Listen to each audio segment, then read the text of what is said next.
So no one was injured. The pirates have learned a do not mess with the U.S. Navy lesson again. And now the issue at hand is that the USS Nicholas has 5 pirates on board. On board right now in boat jail. I'm sure there's a better name for that than boat jail. I'm sure there's some awesome naval term. I just couldn't figure out what it was.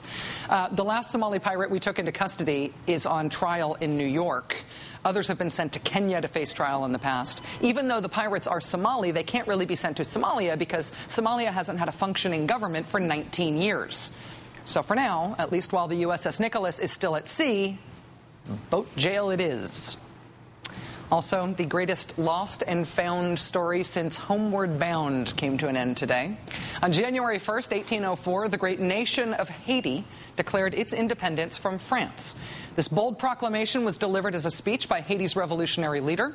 The speech was printed as an 8-page pamphlet, and then, in a very sad twist of fate, every known copy of it disappeared. For the next 200 years, the Haitian Declaration of Independence was reprinted in newspapers and in handwritten duplicates, but the actual document itself, the actual original 8-page pamphlet, the physical representation of Haitian independence was lost. This year, in February, about a month after Haiti was devastated by the earthquake there that killed hundreds of thousands of people, a 26-year-old Duke University grad student was combing through Britain's National Archives. The student's name is Julia Gaffield. She was at the archives following a lead she picked up in Jamaica. The lead panned out, and there, in the middle of a book of Jamaican records, was a yellowed 8-page pamphlet. The 8-page pamphlet, Haiti's original Declaration of Independence. It was originally made into pamphlet form so it could be sent out around the world so people everywhere could see why colonialism just was not cutting it for the Haitians. We have posted a link to it at the Maddow blog today so you can see it.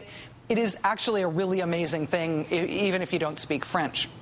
You know, the United States is the oldest independent nation in the Western Hemisphere. Haiti is a very close second. They say, right at the top of their Declaration of Independence, liberté ou la mort. For us, it's give me liberty or give me death. Us in Haiti, we're like this. We always have been. I feel a little awkward bringing this up, but I feel like I have to say thank you. On the occasion of my birthday today, folks who are fans of this show organized to get people on Twitter to post my name, the little hashtag symbol, and then Maddow, to post it often enough online that my name would get listed as a trending topic on Twitter. So people did that all day long today, and it worked. At one point, I was right there under What a Fool, hashtag What a Fool for April Fool's Day. I did not organize this in any way. It was a nice thing that people who watch the show did for me and the show, and I just want to say thank you. You guys are very, very nice people. It was very nice. Thank you. My offering to thank you is Kent, modeling the new Not Running for Senate Against Scott Brown t-shirt, which I got as a present from our great cameraman, Michael Young, today. Not available in stores. Thank you, Kent. We'll be right back.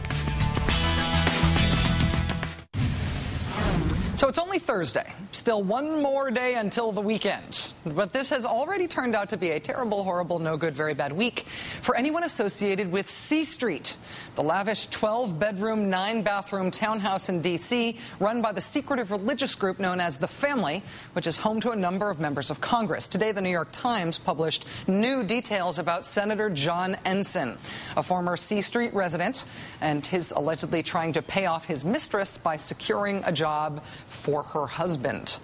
These details come from a federal criminal inquiry now that's underway into Mr. Ensign's actions. The latest twist involves Senator Ensign changing his earlier story about his involvement with a Nevada company that has been subpoenaed in his case. That, however, is not the only investigation problem that Mr. Ensign and his fellow C-Streeters have on their hands right now. Now, you may recall that on Tuesday night on this program, we talked about a complaint filed with the IRS that members of Congress who lived at C Street may have committed tax violations if they didn't disclose that their rent was subsidized by the family while they lived at C Street. When we reported that on Tuesday, we told you this was a developing story. We were not kidding.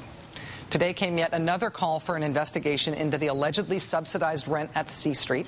The ethics watchdog group CREW, Citizens for Responsibility and Ethics in Washington, CREW filed their own complaint with the Senate Ethics Committee and the Office of Congressional Ethics over whether this allegedly subsidized rent violated the gift rules that govern members of Congress.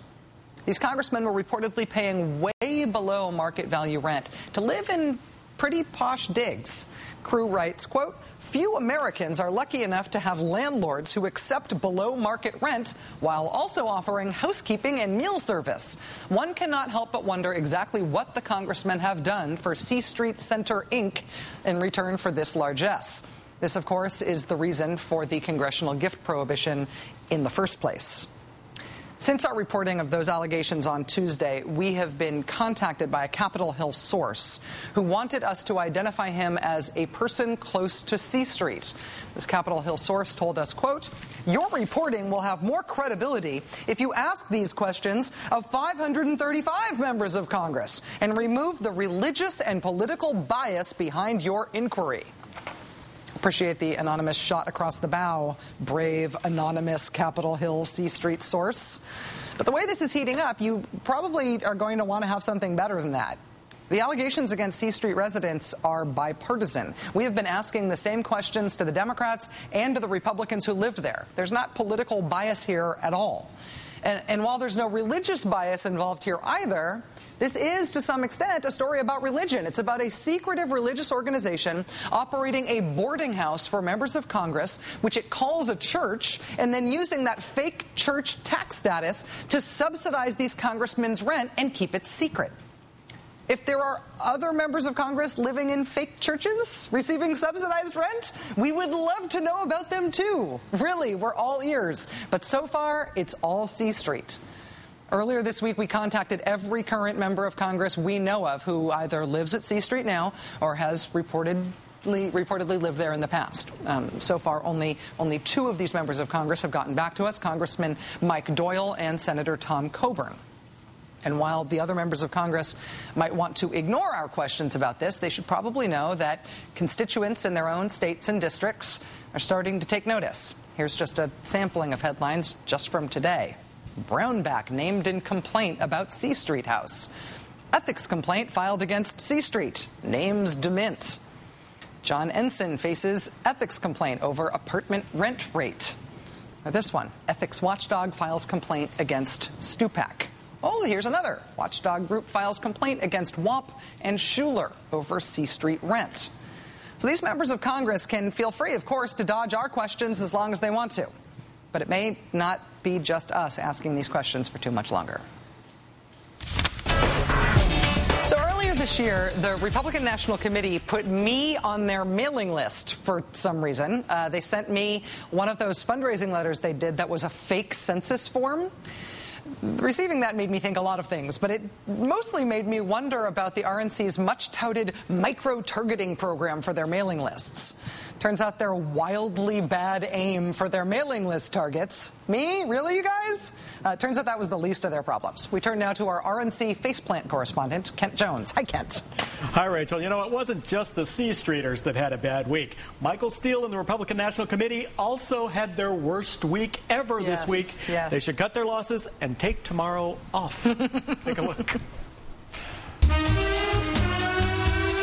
It started at Voyeur, the super classy LA bondage bar where we learned that the RNC dropped nearly $2,000 for a Young Eagles party.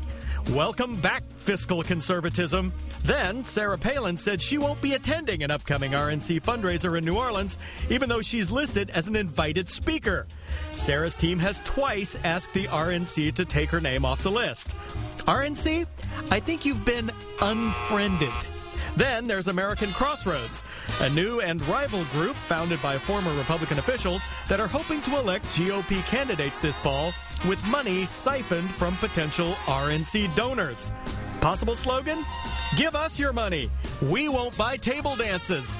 And the super conservative Family Research Council is also bailing on Team Steele. Said honcho Tony Perkins, quote, I've hinted at this before, but now I am saying it. Don't give money to the RNC. Wow. I've never seen Tony Perkins so mad at people who aren't gay. Then there's the awkward fiscal mess surrounding Michael Steele's co-chair. Records show that a consulting firm headed by the co-chair's daughter has received $13,000 in RNC money for speechwriting over the last 6 months. The topic of today's speech is nepotism. And finally, when the RNC does manage to get out a fundraising letter, the toll-free number listed leads you to this message. Hey there, sexy guy. Welcome to an exciting new way to go live one-on-one with hot, horny girls waiting right now to talk to you. Mr. Steele, look at it this way. At least someone is waiting to talk to you. You know, the RNC, after that came out today, they said they put out a response to it, and I thought, oh, maybe this whole thing's going to be debunked. No, the response to the co-chair's daughter getting the speechwriting money was that the speechwriting was not for Michael Steele's personal speeches that he's been doing on the side for his moonlighting on top of his RNC gig. They wanted to clear that up. Yeah, so wow. So presumably he's scot-free now. All better. Thank you very much, Ken. Appreciate it. That does it for us tonight. We'll see you again tomorrow night.